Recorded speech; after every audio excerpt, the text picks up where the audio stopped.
थोड़ा सा आज बात कर लेते हैं कंजर्वेशन और रिसोर्सेज के बारे में, यानी रिसोर्सेज और डेवलपमेंट चैप्टर से हम बात करें कैसे हम रिसोर्सेज को कंजर्व करेंगे, और बात करेंगे इंडिया का कोलोनाइजेशन का हिस्ट्री क्या था, उस चीज़ को थोड़ा सा हम देखेंगे, टेक ऑफ कर लेंगे इस चैप्टर के अंदर। और क्या देखेंगे सर, और देखेंगे कुछ क्वेश्चंस, यानी यहाँ से क्वेश्चंस कैसे आ सकते हैं, और ये सारी चीज़ें देखकर हम इस लेक्चर को ख़त्म कर देंगे।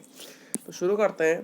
देखिए क्या क्या वो 4 फैक्टर है जो डिसाइड करते हैं कि यहाँ पर डेवलपमेंट हो सकता है, उसका नाम बताइए। पहला आपको लिखना है कि वहाँ पर रिसोर्सेज की अवेलेबिलिटी होना ज़रूरी है, वहाँ पर टेक्नोलॉजी होना ज़रूरी है, वहाँ पर ह्यूमन रिसोर्सेज की क्वालिटी होनी चाहिए, यानी ह्यूमन रिसोर्सेज की क्वालिटी किस प्रकार होनी, स्किल्ड में होनी चाहिए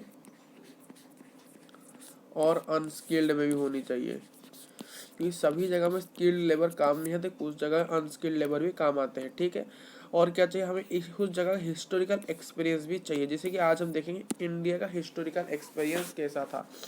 देखिए अगर इंडिया का हिस्टोरिकल एक्सपीरियंस हम देखने को जाए तो हमको ये पता चलेगा कि इंडिया के जो रिसोर्सेस से, इंडिया एक रिसोर्सेस फुल ऑफ रिसोर्सेस वाला कंट्री है, और यहाँ पर पहले इस रिसोर्सेस को देखकर अट्रैक्ट हुआ था कौन, ब्रिटिश इस चीज़ को देखकर अट्रैक्ट हुआ था। अट्रैक्ट होने के कारण वो इंडिया में आया था एज अ ट्रेडर, हमारे चीज़ को यहाँ से लेने के लिए वो ट्रेडर आया था। बाद में ये ट्रेडर से वो कब रूलर पता बन गया, लोगों को ही पता नहीं चला। कब ब्रिटिश ट्रेडर से रूलर बन गया, ट्रेडर से क्या बन गया, रूलर बन गया, ट्रेडर से रूलर बन गया, ये लोग ही नहीं पता चला। आपने क्लास 8 का अगर दूसरा चैप्टर अच्छे से पढ़ा है, फ्रॉम ट्रेड टू टेरिटरी, तो वहीं पर पता गया है कि कैसे ब्रिटिश यहाँ पर ट्रेडर के रूप में आकर एक रूलर बन गया। और बाद में इंडिया में उसने क्या किया, बाद में इंडिया ने उसने कॉलोनी बनाना शुरू कर दिया, कॉलोनी बाय कॉलोनाइजेशन। ये है इंडिया का थोड़ा सा हिस्ट्री, ठीक। और क्या बात करें, हम कैसे रिसोर्सेज को कंजर्व कर सकते हैं, इसकी हम बात करें, कैसे कंजर्व कर सकते हैं। देखिए रिसोर्सेज हमारे लिए बहुत वाइटल है, डेवलपमेंट के लिए रिसोर्सेज बहुत क्या है, वाइटल है। अगर वैसे ही हम इसे अनकेयरलेसली इरेशनल कंजप्ट इसका करने लगे, ओवर यूटिलाइज कर ले, तो सोशल, इकोनॉमिकल और एनवायरमेंटल प्रॉब्लम्स भी हमको सामने देखने को मिलेंगे।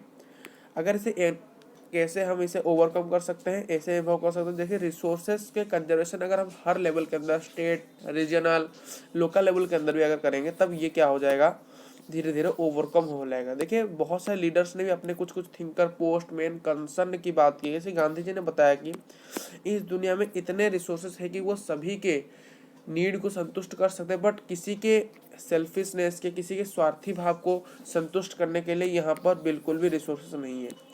तो यहीं पर एक क्वेश्चन आ जाता है आपके बोर्ड एग्जाम के अंदर कि सीबीएसई के 2012 के क्वेश्चन के अंदर आया था कि देखिए अब कॉन्सेप्ट बताइए कि रिसोर्स कंजर्वेशन का क्या था, गांधी जी का रिसोर्स कंजर्वेशन को लेकर क्या कॉन्सेप्ट था, बता देते 2012 क्वेश्चन। या फिर गांधी जी ने क्या रेस्पॉन्सिबिलिटी दिया था रिसोर्सेज डेवलपमेंट के कारण ग्लोबल लेवल का था। आपको आंसर कुछ इस प्रकार से लिखना है कि गांधी जी ने यह बताया था कि यहाँ पर इतना रिसोर्सेज है कि जो कि हमारे सभी के नीड को संतुष्ट कर सकता है, बट किसी के ग्रीड्स को नहीं। उन्होंने यहाँ पर ग्रीड और सेल्फिशनेस के इंडिविजुअल, जो ग्रीडी और सेल्फिश इंडिविजुअल, उनको एक मध्य नजर, एक मेन रूट कॉज, यानी वो सबसे मेन रूट कॉज उन्हें बताया कि रिसोर्स डिप्लोमेशन का, ठीक, बहुत ग्लोबल लेवल के अंदर, यानी रूट कॉज बताया कि नहीं, जो ग्रीडी और सेल्फिश पीपल है उन्होंने एक रूट कॉज बताया रिसोर्सेज का खराबी, यानी डैमेज होना। तो वो क्या करना था, जो मास प्रोडक्शन के अगेंस्ट थे, वो क्या करना था, देखिए वो मास प्रोडक्शन नहीं करना चाहते थे, वो मास प्रोडक्शन नहीं करना था, वो क्या करना था, वो करना चाहते थे प्रोडक्शन बाय मासेस करना चाहते थे। ये याद रख सकना है। और 2 पॉइंट लिखना है कि अगर वो ऐसे ही इनडिस्क्रिमिनेट यूज करते रहे, हमारे ह्यूमन अगर ऐसे इनडिस्क्रिमिनेट यानी अनकेयरलेसली यूज करते रहे रिसोर्सेज, तो डिप्लेशन होना निश्चित है। क्यों, क्योंकि जो फ्यू इंडिविजुअल वो अपने आप को सेटिस्फाई करने के लिए कुछ भी कर सकते हैं। अगर ऐसे हम इरेशनल कंजप्शन करते रहे, ज़्यादा यूटिलाइजेशन करने लगे, तो यहाँ पर सोशियो इकोनॉमिकल और एनवायरमेंटल प्रॉब्लम्स भी देखने को मिलेंगे। देखिए ये सारे बुक्स के ही लाइन्स है, अगर आप यहाँ पर भी देखो हमारे नोट्स को, तो यहाँ पर भी वही सारी चीज़ें कुछ कुछ लिखे गए। देखिए ये वाला पॉइंट और क्या पॉइंट, ये वाला जो पॉइंट था, ऐसे पॉइंट्स आपको कुछ लिख लेने हैं अगर बुक आप पढ़ोगे अच्छी तरह से। फिर देखिए यहाँ पर एक चीज़ की गई थी कि ग्लोबल लेवल के अंदर बहुत सारे इंस्टीट्यूशन के अंदर इस चीज़ को अपनाया गया था। पहले इंटरनेशनल लेवल के सबसे पहले क्लब ऑफ रोम, जी बहुत सारे क्लब होता है, आपको पता होगा, आपके लोकल एरिया में भी क्लब होंगे। एक क्लब ऑफ रोम था जिसने सबसे पहले रिसोर्स कंजर्वेशन को पहली बार एक सिस्टमेटिक वे में 1968 में बताया था। फिर 1974 में गांधीयन फिलोसोफर ने सचू मेंचर ने अपनी बुक स्मॉल इज ब्यूटीफुल में किसके बारे में बताया था, फिर से हमें रिसोर्स कंजर्वेशन के बारे में बताया था। फिर ब्रुटलैंड कमीशन 1987 में हमें फिर से एक कॉन्सेप्ट मिला सस्टेनेबल डेवलपमेंट का, जो कि एडवोकेट करता है बहुत सारे रिसोर्स कंजर्वेशन, और एक बुक में उसे पब्लिश किया गया था, our future, our common future, हमारा सभी का फ्यूचर कॉमन है। अगर डैमेज होगा रिसोर्सेज तो पूरे दुनिया में होगा, सिर्फ एक जगह में नहीं होता है। फिर जुलाई 1992 में क्या होता, इंटरनेशनल आर्ट समिट किया गया था पहली बार रियो डे जेनेरियो में। आपने देखा होगा हमारा वीडियो, रियो डे जेनेरियो और एजेंडा 21 अपनाया गया था वहाँ पर।